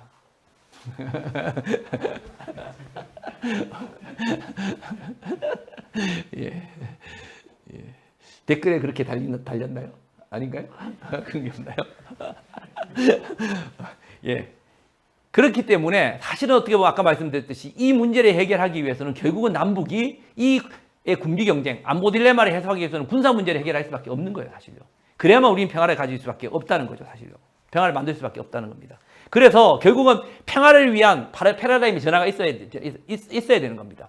결국은 전장에서 평화로. 우리 과거에 평화를 원한다면 전쟁을 준비하라는 명제가 있었습니다. 이 명제가 맞고 틀림을 떠나서 과거에는 맞았을 수 있어요. 예, 과거에는. 왜? 과거에는 우리가 평화롭지 못하다는 것, 평화가 없다는 것은 꼭 전쟁을 의미했기 때문에 그렇습니다. 전통적인 어떤 안보의 관점에서 그랬죠. 그러나 지금은 그렇지 않거든요. 지금 이 방송을 듣고 계시는 여러분들한테 제가 물어보겠습니다. 여러분들 평화로우냐고. 예. 평화롭게 살고 계시냐고. 그러면 대부분 여러분들이 그렇지 않다고 이야기하실 분들이 많을 거예요. 그럼 왜 평화롭지 않으시죠? 여러분들 왜 삶 속에서 평화로움을 느끼지 못하세요? 라고 물으면 북한이 쳐들어오기 때문에 느낀다고 이야기할 사람이 과연 이 방송을 듣고 계시는 분들 중에 몇 명이나 될까요? 없죠? 예. 예. 대부분 어떤 이야기지만 왜 여러분들 지금 평화로움을 느끼지 못해요? 그러면 뭐 이렇게요. 직장 때문에요. 코로나 때문에요. 사실 여러분들 또 뭐 다른 환경 문제, 뭐 여러 가지. 그러니까 여러분들에게 있는 평화는요, 과거의 평화와 다른 거예요. 여러분들 우리 젊은 세대의 평화는 다른 거예요, 사실요. 즉 무슨 뜻이냐? 우리가 지금까지 만들어왔던 평화와 한반도의 평화와 지금까지 그려왔던 통일의 모습과 여러분들이 그려갈 평화와 여러분들이 만들어갈 통일의 모습은 절대 같을 수 없다는 거예요. 저는요. 우리 기성세대가 우리가 만들어왔던 평화와 우리가 그려왔던 통일을 여러분들한테 강요할 수는 저는 없다고 봐요. 이제 여러분들은 여러분들의 삶 속에 느꼈던 그대로를 가지고 평화를 만들어가고, 예, 통일의 그림을 그려가야 돼요. 예, 과거같이 평화를 원하는 전쟁 준비가 아니라 진짜 평화를 원한다면 평화를 이야기하고 평화를 노래하고 평화를 협의함으로 해서 평화를 준비함으로 해서 평화를 만들어가야 됩니다. 평화의 반대말은 절대 평화의 반대말은 전쟁이 아니고 전쟁의 반대말은 평화가 있을 수 없습니다. 평화는 그 반대말을 찾을 수가 없습니다. 그런 측면에서 저는 이렇게 이야기합니다, 여러분. 지난 100년 동안 우리가 아까 말씀드린 토크벨의 역사를 이야기했습니다. 광복의 분단의 아픔을 겪으면서 6.25를 겪고 전후 극복을 하고 산업화 경제 발전을 겪으면서 우리 세대들이 앞에 세대들한테 받은, 특히 앞에 강의를 하고 있는 소위 M86, 저는 억울한 M86입니다. 88세대이기 때문에. 끼워주지도 않는 88세대 M86인데요. 근데 뒤집어 쓰긴 욕은 욕이라는 욕은 요즘 다 얻어먹고 있는 M86입니다. 나는. 어쨌든 그 욕을 여러분들, 먹고 있는 욕을 저는 여러분들한테 이야기합니다. 먹어도 쌉니다. 왜? 우리 앞에 아버지 세대, 할아버지 세대가 만들어주신 광복과 전후 극복과 산업과 경제 발전, 그리고 민주화도 우리가 이루지 않았습니다. 그 앞세대들이 우리한테 준 선물입니다. 그 소중한 선물을 우리는 받았습니다. 경제 부유함과 정치적인 민주화를, 시장경제 민주주의 체제를 우리는 받았습니다. 그 속에서 30년을 우리는 정말 호의호식하며 살았습니다. 앞선 세대는 거의 어쩌면 전쟁이 끝난 이후에, 광복이 된 후에 약 10년 단위로 우리가 가야 될 길, 우리가 나아가야 될 길, 다음 세대를 위해서 남겨져야 할 소중한 어젠다를 정했고 그 어젠다를 획득해서 전달하기 위한 노력을 했습니다. 그 결과 그 세대들, 앞세대, 다음 세대들한테, 그 다음 세대는 또 그 다음 세대들한테 소중한 가치를 남겼습니다. 마지막 우리가 받은 가치가 바로 이 민주화라는 소중한 가치였습니다. 그걸 받은 게 1987년입니다. 그로부터 33년이 지났습니다. 30년이면 정말 세대가 하나가 지나간 세대입니다. 이 한 세대가 지나간 동안 이 민주화와 경제적인 부유함을 받은 우리 세대는 다음 세대, 여러분 세대한테 이 방송을 듣고 있는 세대와 그 전 지금의 30대, 40대, 20대 세대들한테 남겨줄, 다음을 그려갈 세대들한테 과연 무엇을 남겨주려고 고민했고 또 무엇을 남겨줬느냐 저는 고민을 해봅니다. 저는 차마 이야기합니다. 우리 세대는 누리기만 했고 모든 것을 혜택만 받았지 그 고민을 하지 않았다. 만약 우리가 민주화 다음에 우리가 가야 될 소중한 가치를, 소중한 아젠다를 정하고 우리가 그 30년을 우리가 했다면 아마 여러분들의 삶은 달라졌을 겁니다. 그 소중한 가치가 저는 바로 통일도 아니고 바로 평화라고 생각합니다. 바로 우리가 87년에 민주화를 쟁취한 이후에 평화라는 가치를 갖고 우리가 30년 동안 우리 N86 세대가 평화를 만들어 갔다면 지금 여러분 세대는 아마 3포 세대, 5포 세대, M4 세대가 아닐 겁니다. 지금 여러분 세대가 갖고 있는 소위 뭐 M4라고 이야기하는 세대의 이 고통일 수도 있고요. 이 아픔은 저는 쉽게 치유될 수 없다고 봅니다. 과연 그것이 어느 정부가 잘못해서 그럴까요? 우리가 정책을 못해서 그럴까요? 여러분들 어느 정책을 잘하고 뭐 경제정책 잘하고 교육정책 잘하고 하면 그 다음에 직업 이런 정책을 잘하면 여러분들 세대의 다음 세대는 소위 여러분들이 말하는 그 M4라는 뭐 평화롭지 못함 이런 속에서 해방될 수 있을까요? 저는 없다고 봅니다. 없다고 봐요. 그 이유가 뭐냐? 바로 이 땅에 근본적인 원리가 있습니다. 만약에 여러분들이 이 땅에 살지 않고 다른 뭐 호주나 다른 나라에 살고 있다면 어느 정권이 잘 돌아서 경제정책 잘하면 그런 뭐 직장 문제, 청년 실업 문제도 해결되고 이런 문제가 해결될 수 있을지 몰라요. 하지만 우리가 갖고 있는 이 사회 문제는 근본적으로 분단이라는 구조가 갖고 있는 문제예요. 여러분들이 갖고 있는 모든 문제는 결국은 분단 문제가 해결되지 않고는 분단이 구조가 해체가 되고 냉전 구조가 극복이 되지 않으면 우리 한반도는 저는 감히 이렇게 말합니다. 지금 우리가 뉴딜 정책을 통상 이야기를 하시는 분들이 있어요. 바로 한국판 뉴딜이라고 이야기하는 게 디지털 뉴딜과 그린 뉴딜을 이야기합니다. 정말 좋죠. 디지털 뉴딜하고 그린 뉴딜 하면 여러분들 직장 많이 늘어나고 직업 많이 늘어나고 그래서 결혼도 많이 하고 청년 실업도 없어지고 할 것 같죠? 저는 그렇게 생각 안 됩니다. 뭐 이번 정부가 내세운 그린 뉴딜, 디지털 뉴딜 이게 뭐 한국판 뉴딜이라는 게 이게 이번 정부에 새로 나온 것도 아니고 이미 있었던 거 그냥 다시 나온 건데요. 왜 우리가 이런 것을 계속 반복하면서도 우리가 문제를 해결하지 못하냐? 바로 우리 땅이 평화로 단단하지 않기 때문에 이 디지털 유리든 그린 유리든 뭐든지 기둥을 박아도 설 수가 없어요. 넘어져 버려요. 저는 감히 말씀드리겠는데 이 땅에 세종대왕께서 환생하셔서 5번을 대통령을 하셔도 성공 못합니다. 여러분들 고민 해결 못합니다. 왜? 이 땅에 평화가 없다면. 결국 이 땅을 해결할 수 있는 방법은요. 결국은 평화로 다져진 한반도를 만들어야 되는 분단을 없애고 냉전체제를 극복할 수 있는 평화로운 한반도를 만들어야만 디지털이든 그린이든 뭐든지 기둥을 꽂아서 세울 수 있는 겁니다. 그 바로 길을 가기 위해서는 무엇이 가장 중요하냐? 저는 이렇게 생각합니다. 우리는 이런 고민을 많이 합니다. 너는 욕심이 많아요. 아이고 뭐 남북관계를 가려고 하니까 대미, 대중관계, 한미동맹이 어렵고 이거 가자고 하니 남남 갈등이 어렵고 결국은 정치가들이 어떤 생각을 하냐면요. 표 생각하는 겁니다. 여러분들. 표 생각을 하는 거예요. 남북관계를 돌리려고 하니까 한미동맹이 무너지니까 막 표가 막 그렇고 그 다음 남남 갈등 생기고 그러니까 남북관계를 못 돌리는 거예요. 그런데 생각을 해보세요. 그러면 결국은 아무 선택도 할 수 없어요. 국내적 안정을 위해서 만약 일시적인 안정이 있다고 선지만 그게 안정입니까? 아니거든요, 사실요. 그는 기득권들이 자기들의 자기 주머니만 채우는 것이고 결국 한미동맹이든 마찬가지거든요. 기득권, 그걸 지키는 것밖에 없거든요. 미래는 없는 거예요.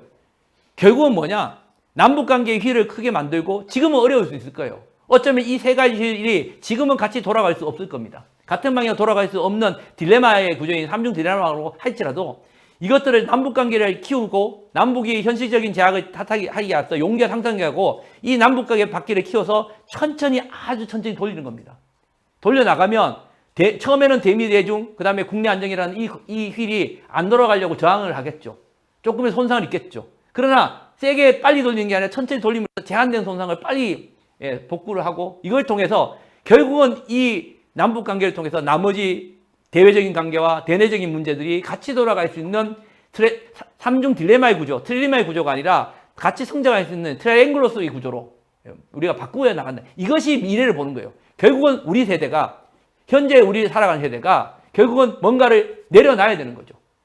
저는 선거도 그렇고 모든 선택은 나를 위한 선택이 돼서가 아니라 다음 세대를 위한 선택이 돼야 된다고 봐요. 결국 우리 세대가 이제는 지난 33년 동안 많이 헤쳐먹었습니다. 죄송합니다. 진짜. 34년 헤쳐먹었으면 됐지. 이제 그만 헤쳐먹으면 돼요. 아직도 남아가지고 뭐 좀 더 해먹겠다고 말이야. 그러고 있는데 이제 좀 내려내도 됐습니다. 이제 우리는. 예. 제발 좀 그렇게 했으면 좋겠고요. 정말 30대, 40대, 20대들이 이제는 우리가 그려놓은, 우리가 못해놓은 평화, 또 우리가 어설프게 그려놓은 통일의 모습이 아니라 여러분들의 모습, 여러분들의 평화와 여러분들의 그림 속에 통일을 만들었으면 좋겠습니다. 예. 사실 솔직히 놓고 보면 진보고 보수고 지금까지 우리 세대까지가 그려온 통일은요, 진보의 통일이든 보수의 통일이든 모든 통일을 어떻게 놓고 보면 흡수 통일이었습니다. 그렇지 않나요? 예. 솔직하게 이야기해서. 예. 어떻게 놓고 보면 한쪽을 흡수하는 통일이었죠. 그게 감춰져 있다 뿐이죠. 방식이 달랐다 뿐이지. 그러나 저는 이렇게 생각합니다. 근데 이런 상황 속에서 우리 젊은 세대들, 20대들, 여러분들한테 뭐 통일이 어떻다, 이게 설문조사를 하면 그거에 대한 생각이 꼭 통일이 해야 되나요? 뭐 이런 이야기를 해야 되나요? 꼭 합쳐야 되나요? 이런 얘기 하는 애들한테 아니 무슨 뭐 민족적 감정이 어떠니 국뽕같이 말이야. 여러분들한테 너희들은 무슨 뭐도 없니, 민족성도 없니, 국민성이 어떻니, 이런 얘기를 할 수 없다고 봐요. 저는요. 저는 여러분들이 그게 맞다고 봐요. 여러분들은 그게 여러분들의 통일인 거예요. 꼭 물리적으로 장막을 갖고 물리적으로 제도적으로 합치고 그건 통일이라고 보는, 하나로 합치는 것이 통일이다? 저는 그렇지 않다고 봅니다. 어쩌면 다른 모습의 통일일 수 있어요. 여러분들 머릿속에는 아직까지 명확하게 그려져 있지 않지만 평화를 정하게 만든다면 여러분들이 그려야 될, 지금까지 우리 기성세대가 만들어놨던 물리적인 통일, 제도의 통일, 하나로 만들겠다는 통일, 흡수통일의 모습이 아닌 정말 다른 모습의 통일을 여러분들이 그릴 수 있다고 봐요.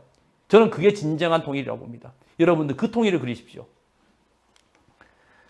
자, 그렇게 하기 위해서는 아까 또 넘어가서 이 구조에서 가장 중요한 것은 미중이라는 구조 속에서 남북이 어떻게 나갈 것인가거든요. 결국은 미중이라는 구조 자체가 과거의 미소의 구조와 같이 제로섬이 아니에요. 누가 죽고 죽이는 게임이 아니라 미중은 상호의존과 갈등이 다 있어요. 쉽게 말하면 공동의 이익구역이 있는 거예요, 사실요. 그렇기 때문에 아까 앞서 말씀드렸지, 미국과 중국은 한반도의 평화가 그들한테 목적이 아니라 사실 어떻게 보면 수단이거든요. 그런 차원에서 우리가 이런 미중 구조를 다른 말로 소유하면 우리가 카르텔? 짬짬이 하는, 카르텔 아시죠? 담합을 한다. 대기업 둘이가 담합을 하면 누가 죽습니까? 예, 밑에 사실 소비자가 죽습니다. 예. 우리는 항상 그 구조를 생각해야 돼요. 결국 그렇게 하려면 누가 해야 돼요? 소비자들이 같이 힘을 합쳐야만 살 수 있습니다. 소비자가 서로 분열이 되어 있으면 이 구조 속에서 살 수가 없습니다. 결국은 작지만 강한 힘, 남과 북이 손을 놓지 않을 때, 잡은 손 놓지 않을, 또 분단되지 않을 용기를 가질 때 우리는 이 미중의 패러독스, 어쩌면 미소 구조보다 훨씬 더 어려운 해법이 필요한 구조입니다. 이 구조를 해결해 나갈 수 있고요. 이거를 해나가기 위해서는 결국은 우리는 이 문제를 해결하기 위해서는 분단체제와 냉전체제를 해체하고 극복해서 평화체제로 가고, 이 속에서 시작점은 바로 종전선언을 통해서 평화협정을 체결하고 평화체제 이렇게 하는 길입니다. 사실 오늘 너무 바빠서 다음에 한번 기회가 되면 여러분들 참 궁금한 것 중에 하나가, 선생님 그러면 종전선언은 뭐고 평화협정은 뭐고 평화체제는 뭐고, 이런 것들은 진짜 여러분들 선생님하고 이야기를 너무 오래 해야 돼요. 이거 이야기하실 때 평화협정이라는 단어와 평화체제라는 단어와 평화프로세스라는 단어와 이걸 막 혼용하시는 사람도 있고 구분도 못하는 사람도 있고, 종전선이 왜 필요하지라고 모르는 사람도 있고 종전선의 뜻임도 모르는 사람도 있는데요. 이걸 명확하게 아셔야 되는데 오늘 여기까지 설명하면 나이 세야 되니까요. 일단 그런 것이 있다라고 하고 그 시작점은 어쩌면 종전선언이 시작돼야 될 것이다 라고 이야기를 드리면서, 이런 구조를 통해서 정말 우리가 아까 말씀드렸듯이 정전협정이 없어도 되는 상황을 만들기 위해서 평화협정으로 가야 되는데, 이게 70년이 지나버렸어요. 만약 정전협정이 어제 며칠 전에 해서 평화협정으로 간다고 하면 이런 고민을 하는데, 70년 동안 우리 삶을 그냥 눌러놓고 있는 거다 보니 이것을 평화협정으로 가기 위해서는 해결해야 될 문제가 너무 많은 거야. 바로 평화협정 못 가. 그러면 평화협정을 갑시다라고 하기 위해서는 평화협정으로 가기 위해서 논의를 시작해야 되잖아요. 논의를 시작하기 위한 출발 신호탄? 이라고 하는 게 뭐냐? 바로 종전선이라 생각하시면 돼요. 예. 신호탄. 야, 우리가 평화협정, 그리고 또 말하면 평화협정과 평화체제의 차이는 뭐냐면 약속과 약속을 지키는 것이라고 생각하시면 돼요. 평화협정은 약속이라고 생각하시면 돼요. 근데 약속은 약속만 해놓고 안 지키면 안 되잖아요. 예. 평화협정은 평화를 만들자고 하는 약속의 틀을 만든 거예요. 그 체제는 뭐냐면 그 약속을 지키는 일련의 틀과 노력들과 이런 걸 다 포함되어 있는 게 예, 체제라고 생각하시면 되죠. 예. 그 전체적인 걸 다 하는 모든 노력의 과정들을 프로세스라고 생각하시면 돼요. 간단하게 이 정도만 설명을 드리고요. 결국은 이걸 위해서 우리는 아까 말씀드렸듯이 과거에 있었던 평화 경제, 소위 말해서 경제적 접근을 무시하는 것이 아니라 경제적 접근도 필요할 것이고 안보적인 군사적 접근, 이것이 두 개가 합쳐져서 이것이 CVIP, 그러니까 완전하고 또 검증 가능하고 되돌릴 수 없는 피스, 예, 평화 공동체를 만드는 이 평화와, 그러니까 안보와 경제의 이중들을 통해서 우리가 평화를 만들어 나가는, 결국은 앞서 말씀드렸듯이 2000년에 만들었던 새로운 남북 관계의 서사를 시작했던 그런 어떤 평화 경제의 노력과 또 2010 새로운 법을 만들었던 안보의 노력, 이 두 가지가 맞춰서 소위 KPS라고 하는 평화의 공동체를 만들어 나가는 것인데, 이것은 남과 북의 문제도 있지만 결국은 최근에 일어나고 있는 것은 뭐죠? 우리가 코로나 국면이잖아요. 사실 어떻게 보면 예, 접촉을 할 수 없는 거예요. 그리고 이거는 한 나라와 나라가의 문제가 아니기 때문에, 또 북을 유인한다고 표현하기 좀 그런데 어쨌든 참가를 하기 위해서 단순히 남과 북의 문제가 아니라 인류 보편적 과제라는 거죠. 국제 보편적 과제의 틀 속에서, 또 틀 속에서 북도 하나의 정상적 국가의 한 명의 일원으로서 들어오는 모두를 위한 평화를 만들고 그 속에 북도 참가하는 이런 한국적 평화를 만들어 나가야 되지 않을까라고 저는 생각을 합니다. 그렇게 하기 위해서 포스트 코로나 시대에는 과거에 있었던 상호주의, 그러니까 무슨 뜻이냐면 남과 북이 뭐 협상을 맺고 너 하나 양보하면 내 양보하고 이런 구조가 아니라는 거죠. 예. 아까 말씀드렸듯이 우리가 먼저 양보하는 일방적 존재와 일방 존재가 필요한 것이고, 탈수혜제, 그러니까 북이 우리보다 뭐 못 살고 이런 것이 아니라 지원 이런 프레임을 떠나서 정말 협력의 개념, 동등한 협력의 개념으로 변화해야 될 것이고, 또 최근에 있었던 뭐 북맹 뭐 삐라도 있었지만 가짜 뉴스 이런 거에 대한, 또 북에 대한 어떤 혐오주의 이런 것을 탈피하고, 가장 중요한 것은 이러한 어떤 아까 말씀드렸듯이 우리가 33년 동안 아무도 못했습니다. 한 정부가 평화를 만들지 못합니다. 한 정부가 통일을 만들지 못합니다. 어쩌면 2개의 정부, 3개의 정부, 4개의 정부, 어쩌면 더 많은 정부를 지나야만 이 가능합니다. 그러나 너무 한 정부에 많은 것을 하려고 하는, 또 성과를 남기려는 성과주의는 결국은 평화나 우리의 길을 막을 수밖에 없다는 측면에서 한 어느 정부가 너무 정책인 성과에 급한 것을 탈피해서 정책의 이 평화와 통일의 문제는 정책의 연속성을 가져 나가야 될 거라고 생각을 합니다.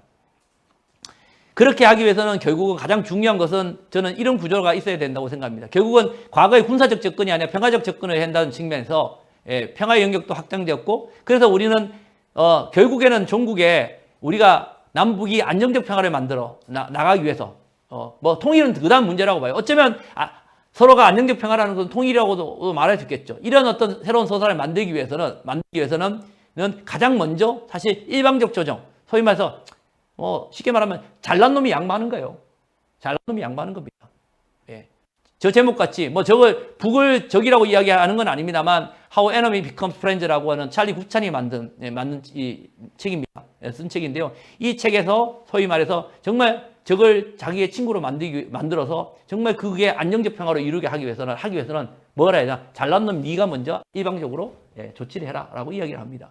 결국 그렇게 하기 위해서는 아까 말씀드렸듯이 평화의 경제와 안보의 영역이 따로 갈 수는 없습니다. 그러나 먼저 시작점은 평화의 안보의 영역, 군사의 영역이 먼저 더 많이 하이폴리스가 많이 가고, 그 다음에 평화의 영역이 점점 넓어지는 구조로 가면서 탑다운 방식과 바텀업, 이 뭐냐면 정부의 영역과 시민사회의 영역들, 그리고 이 방송을 듣고 있는 여러분의 노력이 필요하다는 겁니다. 끊임없이 우리 젊은이들, 우리 여러분들이 이 바텀업 방식으로 새로운 평화를 만든 노력들을 해주시고 활동을 해주시기 바랍니다. 그렇게 하기 위해서 필요한 제가 해답은 아니지만 일방적 선제적 조정이 가능한 것들은 앞서 말씀드렸던 남북관계에 관련된 중요한 선언 6가지에 대한 국회 비준이라든가 남북 관련 법 제도에 대한 정비, 우리가 뭘 지금까지 안 지켰고, 그러니까 북이 뭐를 지키느냐 안 지켰느냐 이야기하지 말고요, 우리가 뭘 안 지켰고 이걸 어떻게 지켜갈 것인 것을 준비하면 됩니다. 그리고 한미연합훈련이라든가 국방비 증액이라든가 이런 문제들은 저는 아까 말씀드렸듯이 우리는 방위라고 이야기하고 억제라고 이야기하지만 결국은 북 입장에서 보면 은폐되어 있는 대북 격제시 정책이라고 봅니다.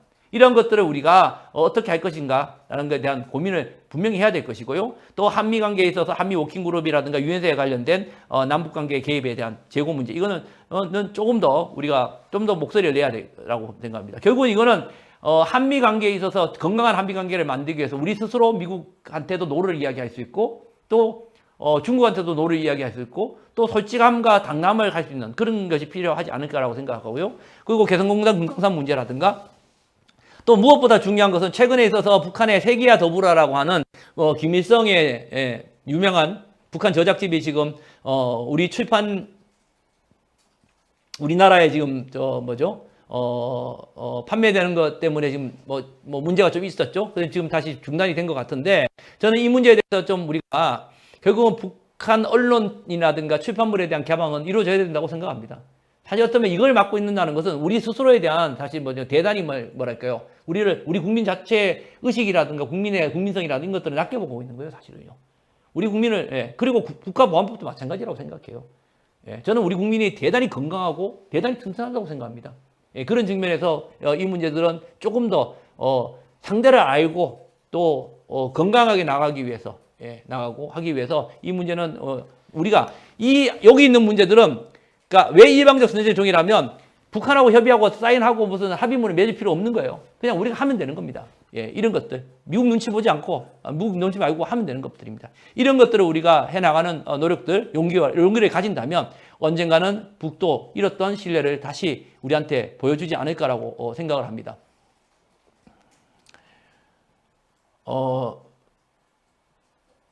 아까 노래에서 이제 시가 나왔네요. 시가 나왔습니다.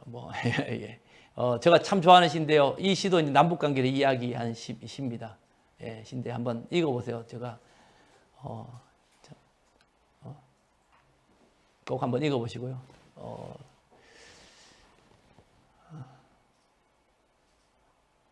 사람이 사람을 만나 서로 좋아하면 두 사람 사이에 물길이 튼다. 한쪽이 슬퍼지면 친구가 가슴이 메이고 기뻐서 출렁거리면 그 물살은 밝게 빛나서 친구의 웃음소리가 강물의 끝에 들린다라고 합니다.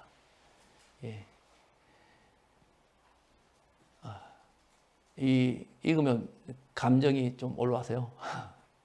자, 닮았죠? 여러분들. 한국에 송혜 선생님 있고 북에서 송혜 선생님 비슷하게 계신 분이 계시네요. 김용춘인가요? 위에가 겔인가요? 맞죠? 겔이 언제부터 저렇게 모자 쓰고 저기가 있는지 잘 모르겠는데 똑같습니다. 여러분들.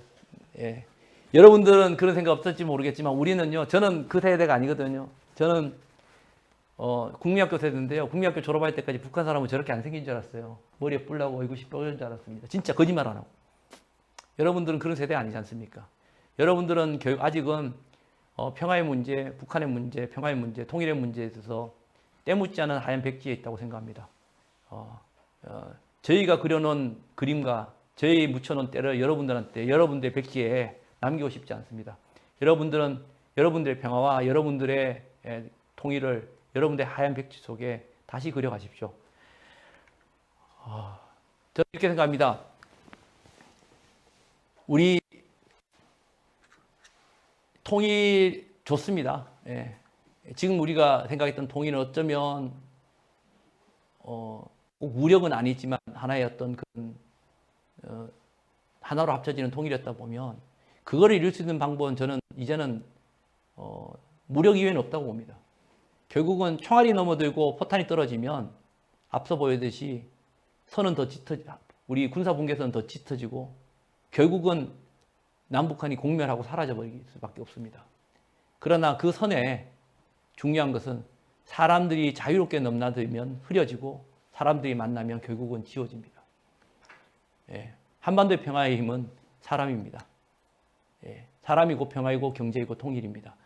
여러분들 33년 동안 우리가 만들어 놓지 못한 평화를 지금 여러분들 세대는 여러분들 다음 세대가 통일을 만들 수 있도록 평화라는 소중한 가치를 다음 세대들한테 물려줄 수 있도록 그래서 여러분은 저같이 다음 세대들한테 이런 반성의 시간을 안 가지기를 부탁드리면서 오늘 강의를 마치겠습니다.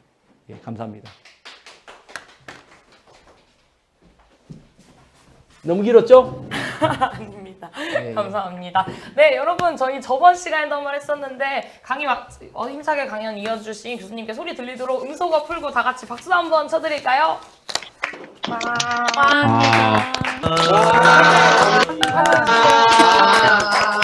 네, 다들 박수를 소리 질려! 소리 지르. 네.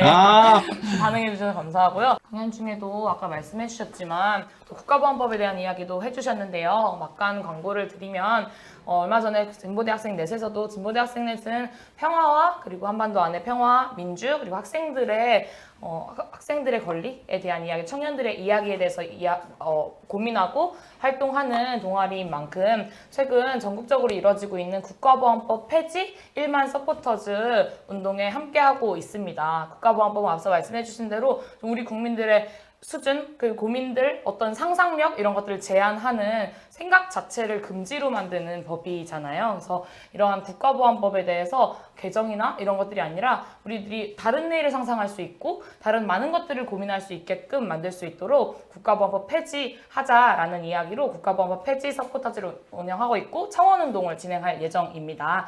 아직 열리지 않았지만 5월 중에 국회 입법 청원이 열릴 예정입니다. 그래서 많은 관심 가져주시고 국가보안법 무엇이지? 궁금하시다면 진보대학생에서 국가보안법에 관련된 교양과 또 여러 것들을 진행할 예정이니 서포터즈 활동이나 진보대학생 안에서의 활동에 관심 많이 가져주시면 좋을 것 같습니다.